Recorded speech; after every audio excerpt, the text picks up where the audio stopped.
+2 arts science commerce एवं vocational Sanskrit ये सबूर result तुम आज प्रकाश पाइब केमती कौन निज मोबाइल रे चेक करेंगे स्टेप बाय स्टेप प्रोसेस एटारे आमे कहि रखिबा तेणु समस्ते वीडियोटी को शेष पर्यंत देखु थांतु।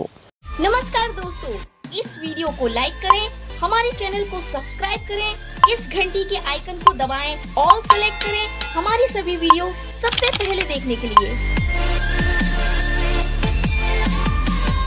निजर मोबाइल रो गूगल बा क्रोम ब्राउजर ओपन करिवो करके सर्च करिवो सेठी indiaresults.com बा इंडिया रिजल्ट्स ठीक अछि। तो फास्ट जो वेबसाइट आसीबो ता ऊपर क्लिक करिवो।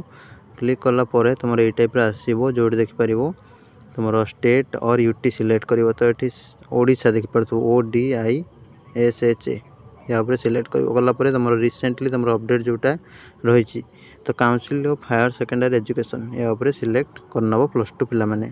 बर्तमान तुम ये टाइप आसीज तो ये तुम डायरेक्ट निजर रोल नंबर एंटर करिवो करके फाइंड रिजल्ट ऊपर क्लिक कले तुम रिजल्ट शो करिवो किंबा तुम नामटा ये एंटर करदेव करदे कि फाइंड रिजल्ट ऊपर क्लिक कले तुम चेक कर रिजल्टा ठीक अच्छे। यहाँ थिला संपूर्ण प्रोसेस। तो वीडियो को लाइक कर दिंतु, चैनल को सब्सक्राइब कर दिंतु। रही नमस्कार, जय जगन्नाथ।